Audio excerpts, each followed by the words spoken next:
Eis que é chegada a hora de mostrar eu ia falar mostrar as leituras conjuntas, mas vai ser também hora de mostrar se o treino de superiores está dando resultado, porque temos aqui algumas das leituras conjuntas de 2026 do Clubinho, meu Clube do Livro. Caso você não conheça, eu tenho um clube do livro chamado Clubinho, que é, como o nome inclusive indica, um espaço de mais proximidade para a gente discutir sobre livros. Tem também alguns conteúdos que sobem lá e que não vêm aqui para o canal do YouTube, como algumas resenhas exclusivas, alguns vlogs, vídeos de tour pela estante que eu tenho feito de nicho a nicho, mostrando tudo que eu já li, o que tem aqui que eu quero ler, enfim. E como funcionam as leituras conjuntas? Basicamente, nós escolhemos um livro para ler juntos em um determinado período, e para todos os livros sempre há um cronograma com indicação de metas diárias para leitura. A gente sempre tem dias de descanso aí ao longo do cronograma, mas há essas sugestões de metas que servem para guiar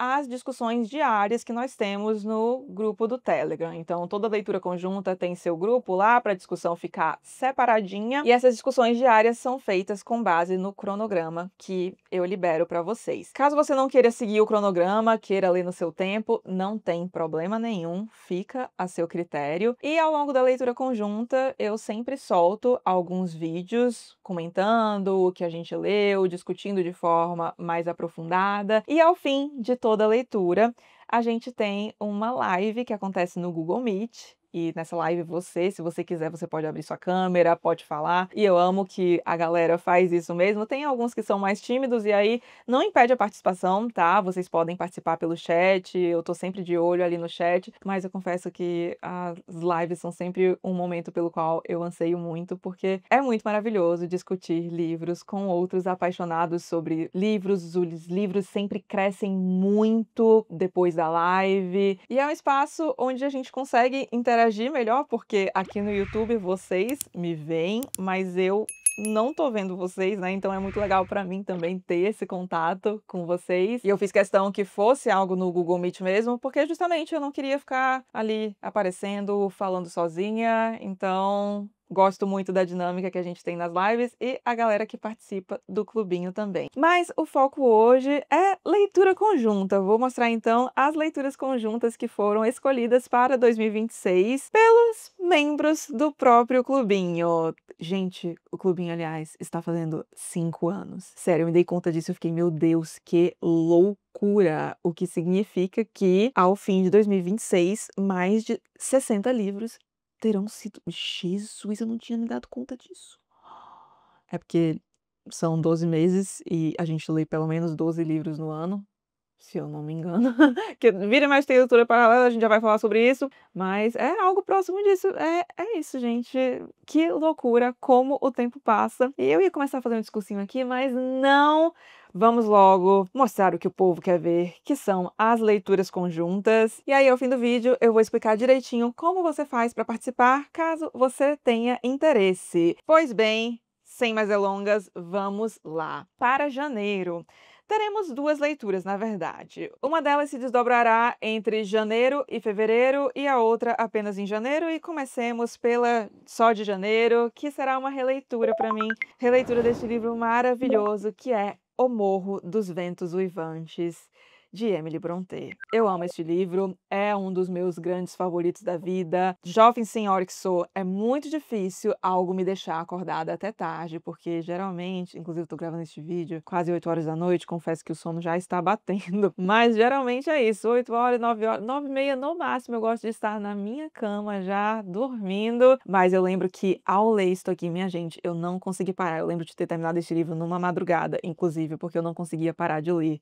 Aqui a gente tem uma história de um amor doentio e um tanto obsessivo entre a Catherine e o Heathcliff. Heathcliff, que aliás é irmão adotivo de Catherine, e ele tem um relacionamento ali um tanto complicado com a família da Catherine. Depois que o pai dela morre, a coisa acaba se complicando um pouco. Rolam alguns desentendimentos por ali, para usar um eufemismo, e Heathcliff acaba deixando a propriedade onde eles viviam bastante magoado, mas retorna um tempo depois, Sedento por vingança. Ai, gente, eu amo uma história de vingança. Não sei vocês, mas amo. Talvez você já tenha ouvido falar das irmãs Brontë, que, meu Deus, que família, hein, minha gente? Porque temos 3 irmãs, então, a Emily, a Charlotte e a Anne.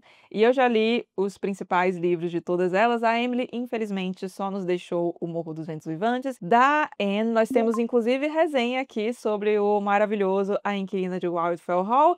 E temos também o famoso Jane Eyre, da Charlotte Brontë, mas entre os 3, a verdade é que este aqui é o meu grande favorito e eu estou muito ansiosa para reler com vocês. Aliás, a gente vai colocar a leitura em janeiro por pedidos de membros do clubinho, porque vai rolar uma adaptação com a Margot Robbie e o Jacob Elord, né? Algumas controvérsias aí em relação a ele interpretando o Heathcliff. Podemos falar sobre isso depois, em algum momento no canal, quem sabe. E aí algumas pessoas pediram para colocar ali em janeiro, para ver a adaptação com o livro mais fresco na cabeça. Sabemos se a adaptação vai ser boa? Não sabemos, eu inclusive nem tenho grandes expectativas, tá?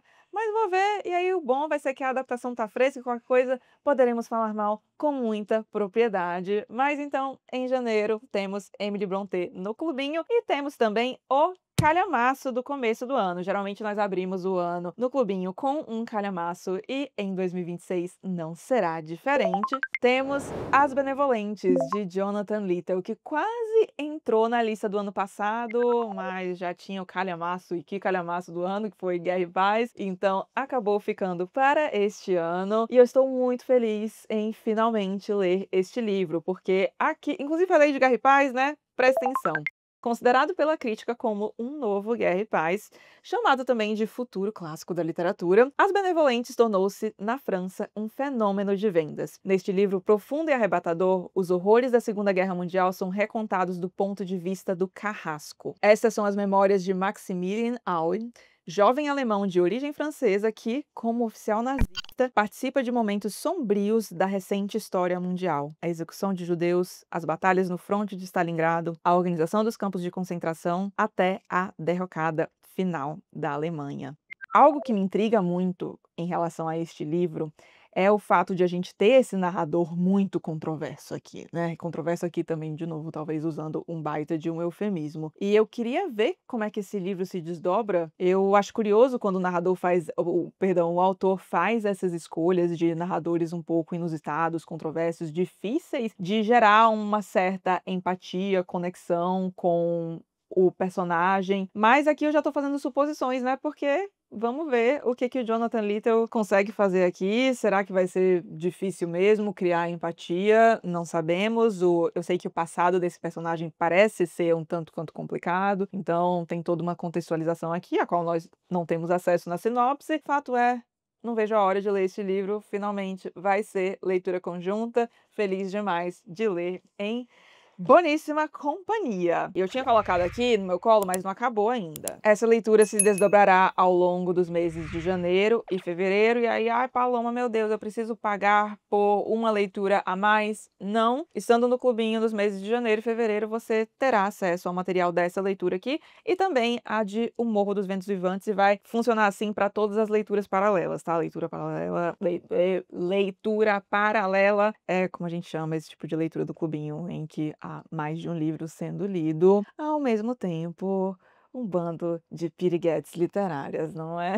Mas então, este será o combo aqui de janeiro, e em fevereiro seguimos apenas com As Benevolentes. Vamos agora para o mês de março, que é o mês do meu projeto Só Garotas, que eu aproveito o mês das mulheres para resenhar no canal apenas livros escritos por mulheres, e no clubinho, desde a sua fundação em 2022, em março sempre tem um livro de autoria feminina. E o deste ano não será qualquer autora feminina, será a grande dama da nossa literatura, Lídia Fagundes Telles, e seu As Meninas. Eu não li este livro, vocês acreditam? Nossa, gente, isso aqui, ó, faz parte do clube dos encalhados na minha estante, porque eu devo ter este livro aqui.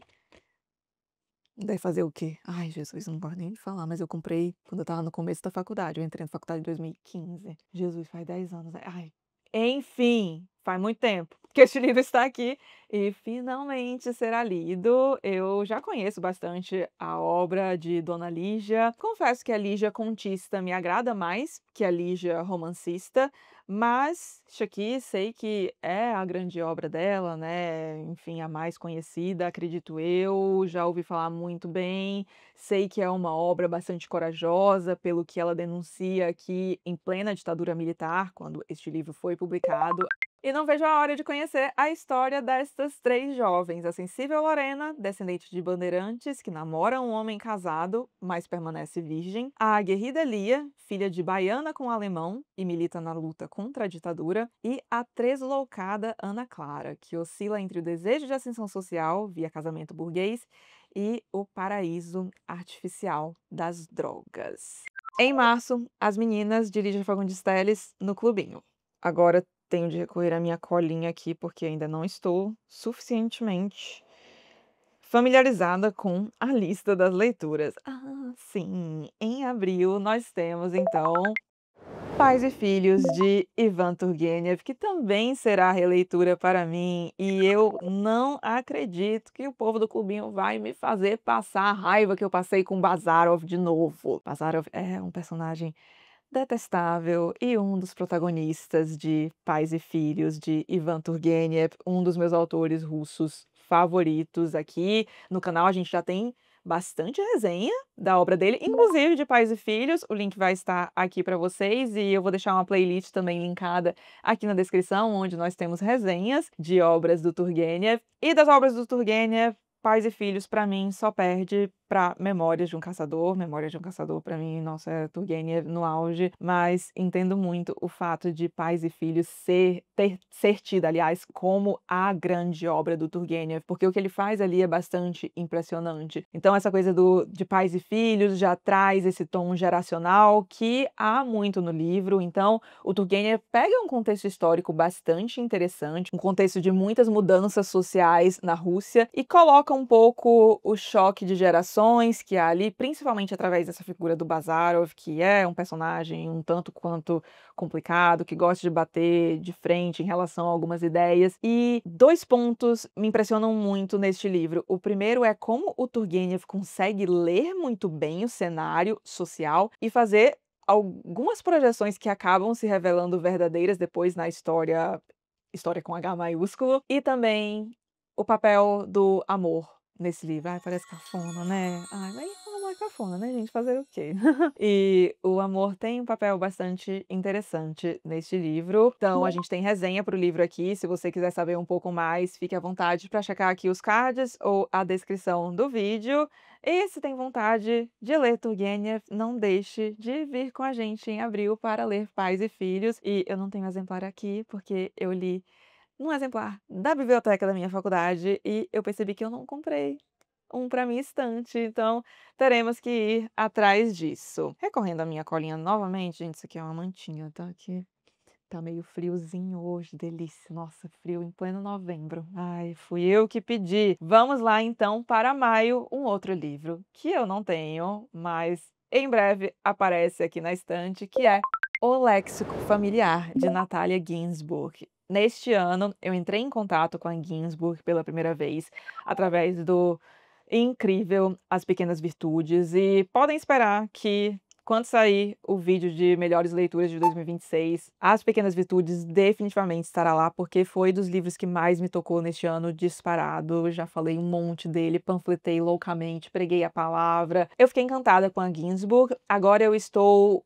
lendo eu sempre erro o nome deste livro, mas eu acho que Não Me Pergunte Jamais, Não Me Diga Jamais. Gente, eu tô lendo o livro já faz um tempinho mas eu acho que ai, vamos conferir? Vamos conferir? Melhor, né? Não Me Pergunte Jamais, eu tinha acertado, né, de primeira, era melhor ter parado por ali mesmo. Mas, pois bem, sigo absurdamente encantada, mas eu li apenas a não ficção dela, e eu tô bem curiosa em relação à ficção. Eu tenho aqui o Caro Michele, eu tô louca pra ler o Todos os Nossos Ontens também, que eu ouvi falar muito bem, mas a escolha do clubinho foi Léxico Familiar. Inclusive, um dos membros do clubinho, Francisco, é você mesmo, tinha falado lá no grupo, a gente tem um grupo do Telegram, onde a gente fala sobre aleatoriedades, como quem gostou de Anarquistas, graças a Deus, da Zélia Gattai, muito provavelmente gostaria de Léxico Familiar, da Ginsburg. E aí eu fiquei como?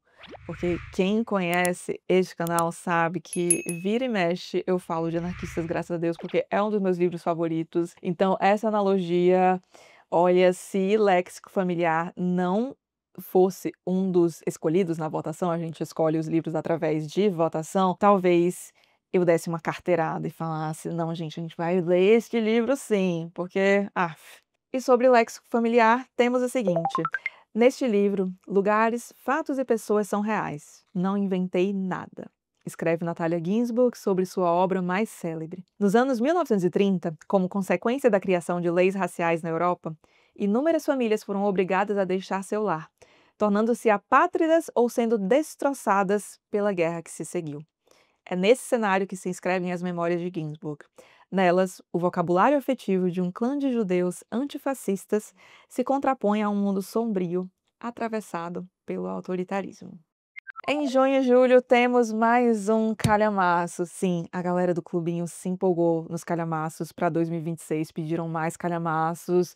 Inclusive tem este aqui e mais um, aguardem. E para junho e julho temos não só o calhamaço, mas mais uma leitura paralela, mas por hora foquemos no calhamaço, que é mais uma releitura para mim. 4321, meu livro favorito do Paul Auster, e olha que eu gosto muito deste autor, já li 4 livros dele, mas 4321 ocupa o principal lugar no meu coração. Aqui o Paul Auster trabalha com uma hipótese muito interessante, que é a do "e se?". Acho que todo mundo já teve um momento assim, né, de pensar sobre os rumos que a vida tomou e ficar: "Putz, e se eu tivesse feito isso em vez daquilo? E se eu tivesse escolhido aquela coisa em vez dessa coisa?". E aqui o Paul Auster vai fazer um exercício literário justamente através de diversas possibilidades, 4 para ser mais específica, da vida do nosso protagonista, o Art Ferguson. Este livro é incrível. Eu lembro que quando saiu finalmente no Brasil, fui correndo comprar e já li, e li super rápido, apesar do tamanho. Não se enganem, isso aqui é muito fluido e tem uma das minhas passagens favoritas de toda a literatura, que é quando uma personagem entra em contato com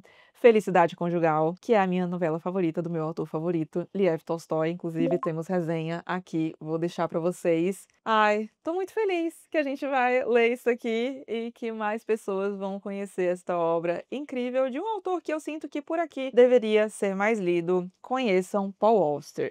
E aí, em junho, ficamos só com este aqui, mas em julho teremos Companhia, mais uma leitura paralela e mais uma releitura para mim, mais um dos meus livros favoritos, porque é isso, né, gente? Se for escolher releitura para o clubinho, vai ser releitura de respeito. E este aqui, se você acompanha este canal, você com certeza já me ouviu falar da autobiografia de Stefan Zweig. Me faltam palavras para falar deste livro. Quer dizer, não faltam tantas, porque eu devo ter feito um vídeo de uns 30 minutos falando deste livro aqui, então mais ou menos. Mas este é um livro que, por mais que seja intitulado autobiografia, é muito mais que sobre a vida do próprio Stefan Zweig. Eu sinto que é uma biografia de um mundo que, infelizmente, não existe mais, um mundo que deixou de existir com a Segunda Guerra Mundial. Na verdade, com a Primeira, mas sinto que o sepultamento mesmo veio com a Segunda Guerra Mundial. E o Zweig fala basicamente sobre tudo isso, sobre como ele nasceu naquela Viena do fim do século XIX, que era o grande centro cultural da Europa, berço de tanta coisa maravilhosa, a que a gente tem acesso hoje, como gênios da música clássica que se desenvolveram ali, e tantas outras artes. Se você quiser um contexto melhor sobre essa época, eu indico muito um livro que está resenhado aqui no canal, e aí, assistindo a resenha também, você já tem um bom panorama, que é Os Europeus, do Orlando Figes. Mas, pois bem, tinha todo esse cenário cultural, aquela imagem muito de um continente cosmopolita. Ele fala muito sobre como ele, ainda mais na posição privilegiada que ele ocupava na sociedade, sobre como ele podia transitar livremente entre países sem ter que apresentar passaporte, sem nada, e como isso passa a mudar a partir da Primeira Guerra Mundial. E é muito triste ver esse autor que prezava tanto por esse intercâmbio cultural, se vê privado disso, o autor que um dia já foi o mais traduzido do mundo, vê a sua obra sendo incinerada por conta da sua origem judaica, vê o império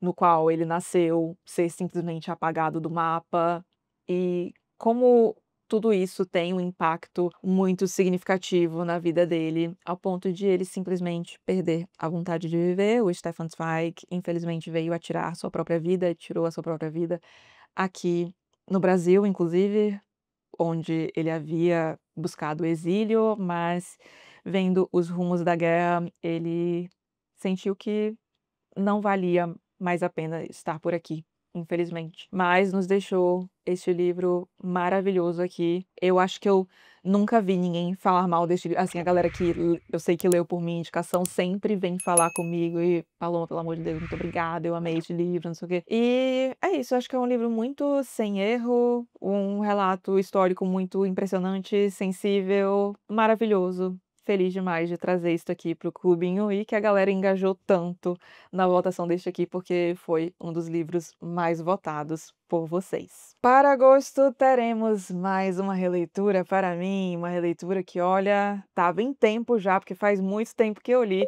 este livro maravilhoso que é O Retrato de Dorian Gray, do Oscar Wilde.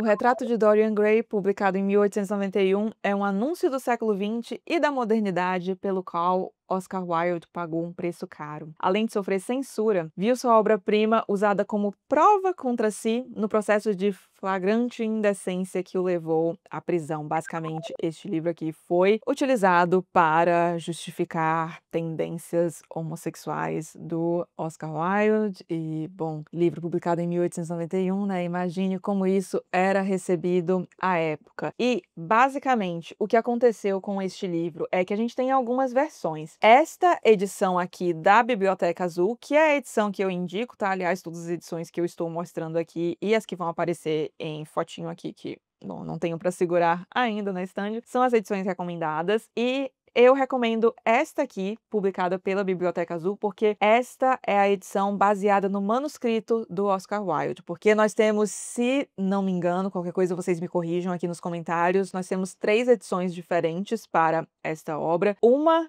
esta aqui, que é a edição como Oscar Wilde gostaria que o livro tivesse efetivamente vindo ao mundo. A gente tem essa aqui que tem base nos manuscritos originais dele. Há uma versão que foi publicada com alguns cortes feitos por um editor, e uma outra que foi feita com alguns cortes, mas cortes realizados pelo próprio Oscar Wilde, que tinha recebido um retorno do editor, que talvez algumas passagens pudessem ser muito polêmicas. Este livro não é publicado em formato de livro, inicialmente, como era muito comum ali no século XIX. Aliás, por vezes eles saíam em jornais, revistas, como é o caso de O Retrato de Dorian Gray, e aí para publicar em formato de livro, o Oscar Wilde acaba fazendo alguns cortes, e é essa edição com esses cortes que a Penguin Companhia lançou. Ela está aqui, mas eu particularmente prefiro ter acesso a esta aqui, que dizem ser a edição mais completa e, portanto, recomendo esta aqui. Além de que ela é linda, né, eu acho bem bonita. A Biblioteca Azul, você arrasou, ó, tem aqui uma pintura, aqui também, ó. Dorian Gray. E a edição também é repleta de notas. Ela ficou um bom tempo fora do mercado, mas já tem acho que uns 2, 3 anos talvez, que tá de volta, fácil de achar por aí. Inclusive, vocês encontram todos os links para as edições recomendadas e edições que eu citar aqui no descritivo deste vídeo. Então, em agosto, finalmente relerei O Retrato de Dorian Gray. E aí, quem sabe não sai uma resenha aqui no canal também, né? Porque seria bom. Em setembro e outubro teremos, sim, mais um calhamaço. Um calhamaço que precisa vir para minha estante, que é Os Detetives Selvagens, de Roberto Bolanho. A gente ficou com muita vontade de ler no clubinho em 2026, porque neste ano nós lemos A Mais Recôndita Memória dos Homens, do Mohamed Mbougar Sarr, e é um livro claramente inspirado em Os Detetives Selvagens. E a gente eu falo, né, porque, enfim, foi uma vontade geral do clubinho, pelo que eu pude perceber, pelo que a galera falou. A gente percebeu que os pontos que vieram ali de inspiração da obra do Bolanho eram muito interessantes e a gente ficou morrendo de curiosidade para ter acesso à obra que inspirou este livro tão, como é que eu posso dizer? Diferente. Ai, parece aquela pessoa, né, que quer falar mal do livro, mas usa uma palavra, ai, diferente, exótico, mas não é bem isso, tá. Eu gostei bastante do livro. Eu diria que é um livro porque é diferente, é interessante. Eu gostei do livro, tá. Parece que eu não gostei, né, mas eu fiz uma resenha, tá aqui inclusive lá. Eu falo, tenho as minhas ressalvas, mas no geral gostei bastante do livro. O pessoal do clubinho também no geral gostou, apesar de que com algumas ressalvas. Fato é, ficamos curiosos para ler Os Detetives Selvagens. Eu já queria ler Bolanho há algum tempo, mas não sabia muito bem por onde começar, se ia por 2666 ou se Os Detetives Selvagens, mas não precisei decidir, porque o clubinho decidiu por mim, então leremos Os Detetives Selvagens e teremos também uma outra leitura paralela, que o pessoal do clubinho sabe que vai rolar essa leitura paralela, porque eu avisei, mas não avisei qual. E será Casei com um Comunista, de Philip Roth. Eu adoro Philip Roth. No clubinho nós já lemos o maravilhoso A Marca Humana, que é o meu livro favorito do Roth. Lemos também Pastoral Americana, de que eu gostei bastante. E aí, faltava o Casei com um Comunista para completar a trilogia da América, do Philip Roth. E aí, agora vamos ler então o Casei com um Comunista. Ele não tinha ficou quase entre os mais votados, mas não chegou lá. Mas, ai, gente, a gente tinha que fechar essa trilogia juntos, né? Então, para ter o material aí da trilogia completinho, temos Casei com um Comunista. Menino pobre e ignorante que fugiu dos pais, trabalhador braçal sempre metido em brigas, Ira Ringgold conseguiu fazer de si mesmo um famoso ator de rádio. Comunista exaltado e linha dura, Ira se atira com ferocidade contra tudo que julgue ser um inimigo. Jamais imaginaria que duas mulheres, a esposa e a enteada, pudessem voltar-se contra ele com o mesmo ímpeto. Eu amei essa sinopse aqui. E o Roth, maravilhoso, sempre me deixa um pouco desconcertada com o senso de humor dele, com as críticas que ele faz. Ai, gosto muito do autor e estou bem feliz que vamos fechar a trilogia juntos. E indo pro fim do ano, em novembro, teremos um livro que, minha gente, este aqui, ó, O Humilhado, finalmente sendo exaltado, porque eu acho que nos últimos 2 anos de votação do clubinho para leitura conjunta, ele figura lá, bate na trave, mas não chegava a vez dele. Mas em 2026, finalmente leremos Memórias de Adriano, da Marguerite Yourcenar. Perdoem aí a minha falta de francês. Mas este livro tem uma proposta muito interessante, que é basicamente ser uma autobiografia ficcional de ninguém mais, ninguém menos que Adriano. Nessa espécie de autobiografia imaginária, Marguerite Yourcenar recria a notável vida do imperador Adriano, com seus triunfos e reveses e o reordenamento gradual que impôs a um mundo dilacerado pela guerra. Este é daquele tipo de livro sobre o qual eu só ouço elogios, de verdade. Toda vez que eu vi alguém falar deste livro, e não foram poucas, foi para falar bem, então tô bem feliz que vamos ler. É outro que já tá há um tempinho aqui na minha estante e chegou a hora de desencalhar este livrinho então, finalmente. E para encerrar o ano, ah, gente, que saudade deste homem. Vamos fechar com Thomas Mann, que no meu coração só perde para Tolstói mesmo, e o escolhido será Mário e o Mágico, uma obra dele que eu não li, uma das poucas que eu não li, porque sou apaixonada pelo Mann e já li praticamente toda a obra dele, mas este aqui era um que estava em falta e que eu fiquei com muita vontade de ler, especialmente depois que eu tive o privilégio de, neste ano, ir a Lübeck, na Alemanha, que é a cidade natal do Thomas Mann, e em comemoração aos seus 150 anos, havia uma exposição falando sobre a obra dele, principalmente sobre a política na obra dele. Então, Thomas Mann, aliás, contemporâneo de Stefan Zweig, eles se conheciam, eu ia dizer foram amigos, mas assim, Thomas Mann, gente, é meio aquela coisa, não conheçam seus meus ídolos. Eu li a biografia do homem e temos alguns pontos meio complicados, mas não vamos falar disso, vamos falar da obra maravilhosa deste homem. Pois bem, o Thomas Mann, então, vive ali durante a Segunda Guerra Mundial, se posicionou muito claramente e publicamente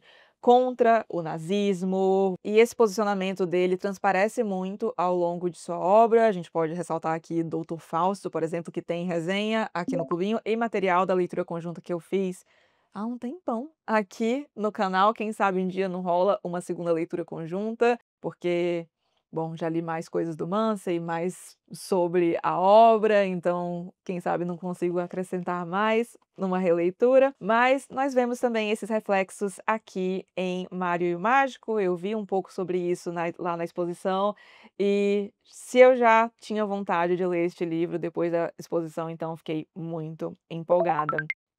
Irritabilidade, raiva e um humor peculiarmente malicioso caracterizam as férias em família do narrador de Mário e o Mágico, na Itália. A inquietação dos personagens aumentará pela presença do infausto Cipolla, um ilusionista cuja performance consiste em aterrorizar e humilhar seu público. Em um ataque direto à dignidade humana, a apresentação encontra sua vítima perfeita no garçom Mário, que deve se submeter às vontades do mágico sem restrições, até que uma tragédia se instaura. Outro livro para o qual só ouço elogios, parece ser aquele tipo de livro que prova que tamanho não é documento. O livro é bem curtinho e virou uma certa, bom, na verdade não virou certa tradição, né, faz tipo 1 ano que eu fiz isso. Vi no ano passado, mas pretendo instaurar essa tradição de fim do ano, né, dezembro, 3 calhamaços, pelo amor de Deus, férias, vamos pegar um livro curtinho, né, mas muito poderoso. Então, encerraremos o ano com este curtinho aqui de Thomas Mann. Mal posso esperar. Finalmente, Thomas Mann no clubinho, né? Já era hora. Então estas e mais algumas que ainda não estão aqui na estante serão as leituras conjuntas de 2026 do Clubinho. Estou muito, muito empolgada mesmo com essa lista. Modéstia à parte, falando pelo Clubinho como um todo, né?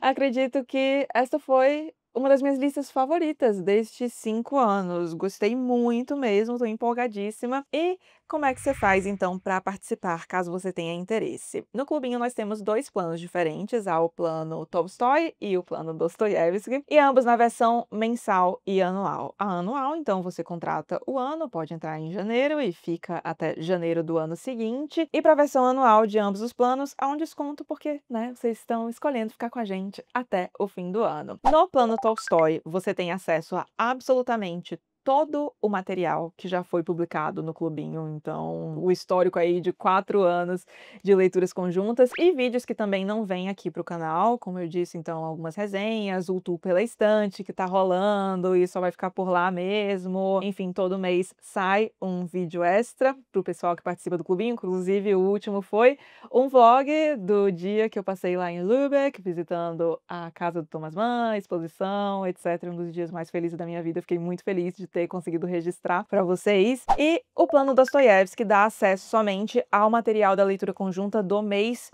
corrente, tanto no plano mensal como no anual. Então, se você quiser participar só das leituras conjuntas mesmo, não tiver interesse no material extra, plano Dostoiévski é para você. Caso você queira ter acesso a todo o histórico do Clubinho, aí, plano Tolstói, inclusive no Instagram do Clubinho, nos destaques, há todas as leituras que já foram realizadas lá para você ter uma boa ideia do tipo de material a que você terá acesso. Espero ver muitos de vocês que estão assistindo a este vídeo lá no Clubinho. Espero que tenham ficado tão empolgados com a lista como eu. E caso você não pretenda participar, pelo menos um monte de dica de livro muito bom você pegou aqui. Se você... Gente, agora que os vídeos são quinzenais aqui no canal, eu ando tendo um pouco de dificuldade na hora de encerrar o vídeo, esquecendo da minha encerração. Vamos lá, incorporar youtuber. Se você gostou do vídeo, não esqueça de deixar um like e de se inscrever aqui no canal, caso não seja inscrito ainda. Um grande beijo e até o próximo vídeo.